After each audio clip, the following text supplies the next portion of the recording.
వనస్థలిపురంలో RS brothers mega shopping mall Akkineni Naga Chaitanya మరియు Sobhita గార్లచే September 26న ఘన ప్రారంభం.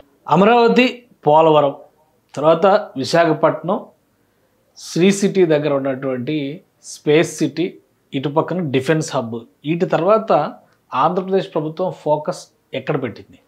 ఇప్పుడు ఒక ఆసక్తికరమైనటువంటి సమాధానం వస్తుంది. అదేంటంటే ఒంటిమిట్ట రామాలయం.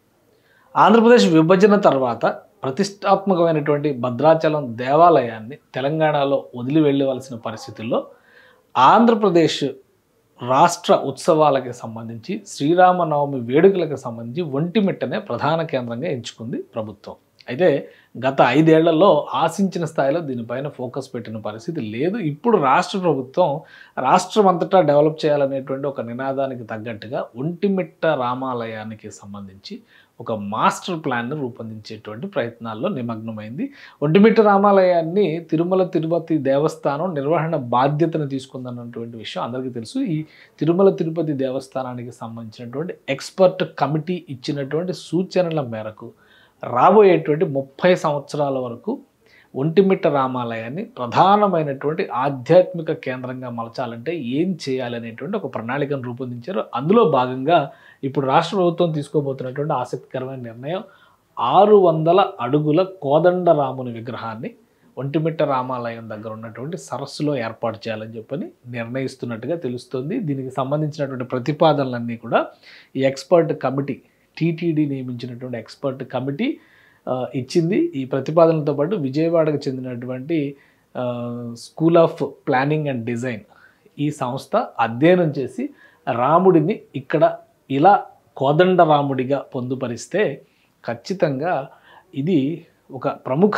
ఆధ్యాత్మిక కేంద్రంగా దేశవ్యాప్తంగా ఆసక్తి రేకెత్తించేటువంటి స్థానంగా మారుతుందనేటువంటి అభిప్రాయం వ్యక్తం చేసినట్టు తెలుస్తుంది. దీనికి రీజన్స్ ఏంటి అనేది ఒకసారి చూద్దాం. దీనికి రీజన్స్ అయితే ఒక జాగ్రఫీ పరంగానే మనం ఈ రీజన్స్ని ఫైండ్ అవుట్ చేయాల్సినటువంటి అవసరం ఉంటుంది.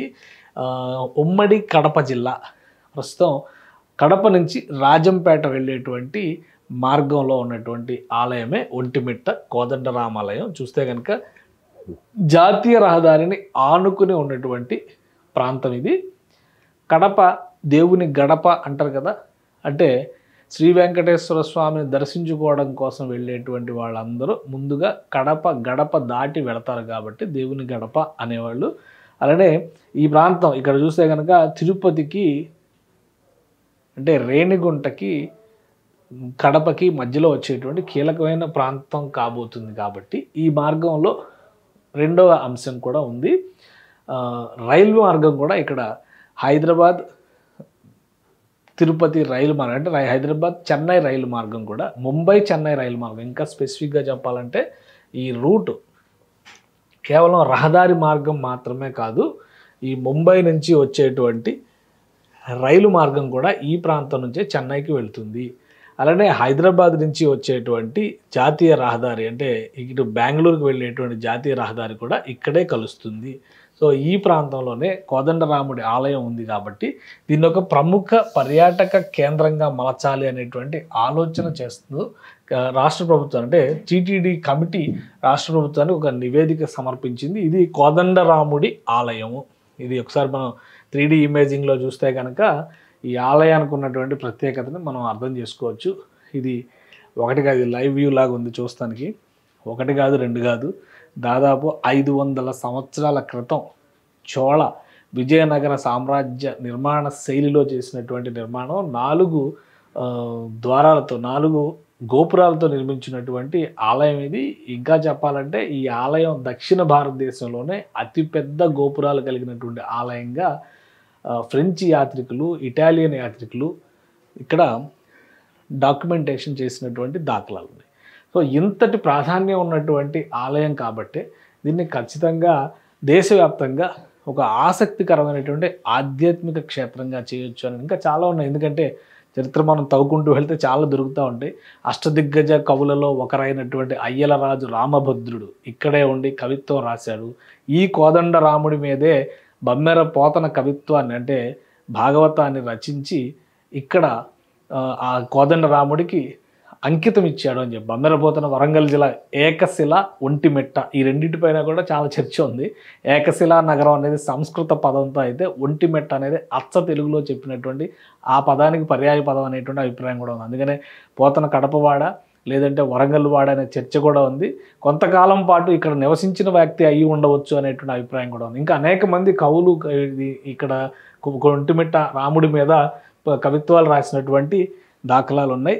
ఇంకొక ఆసక్తికరమైనటువంటి విషయం ఏంటంటే ఈ ఆలయంలో సీత, రాముడు, లక్ష్మణుడు ఈ ముగ్గురు విగ్రహాలు కూడా ఒకే రాయి నుంచి ఏకశిల నుంచే చెక్కినటువంటి విగ్రహాలు అనేటువంటి నమ్మకం ఉంది. ఆంజనేయుడు లేని ఏకైక కోదండ రామాలయం ఇదే దేశంలో అని కూడా చెప్తారు. సో ఇన్ని ఆసక్తికరమైనటువంటి అంశాలు ఉన్నాయి కాబట్టి ఒంటిమిట్ట రామాలయాన్ని ప్రముఖ ఆధ్యాత్మిక కేంద్రంగా చేయాలంటే ఇక్కడ కోదండ రామ విగ్రహ ప్రతిష్టాపన చేయాలనేటువంటి అభిప్రాయం ఉంది. సో ఇప్పటికే ఇక్కడ ఉన్నటువంటి సౌకర్యాల పరంగా ఒకసారి మనం చూస్తే కనుక గతంలో రాష్ట్ర ప్రభుత్వం కోదండ రామాలయాన్ని ప్రముఖ ఆధ్యాత్మిక కేంద్రంగా అనౌన్స్ చేసిన తర్వాత ఈ ప్రాంతంలో కొంతవరకు వసతులు కల్పించేటువంటి ప్రయత్నం చేసింది. ఇక్కడ ఉన్నటువంటి ఇది టీటీడీ దేవస్థానం నిర్మించినటువంటి డార్మెటరీలు ఉన్నాయి. హరిత హోటల్ ఇక్కడ హరిత హోటల్ కూడా ఏర్పాటు చేశారు. అయితే వచ్చేటువంటి భక్తులకి యాత్రికులకి ముఖ్యంగా శ్రీరామనవమి సందర్భంలో బస చేసేటువంటి వాళ్ళకి ఆశించినంత స్థాయిలో ఇక్కడ వసతులు లేవు అనేటువంటి అభిప్రాయం వచ్చింది. సో ఇక్కడ మనం చూస్తే కనుక న్యాచురల్గా ఏర్పడినటువంటి సరస్సులు కూడా ఉన్నాయి. చాలా పెద్ద ఒంటిమిట్ట లేక్ అని కనిపిస్తుంది కదా, ఈ పొడవుగా ఉన్నటువంటిదంతా ఈ సరస్సు అనమాట. ఇది కడప రేణిగుంట హైవే అనమాట ఇది.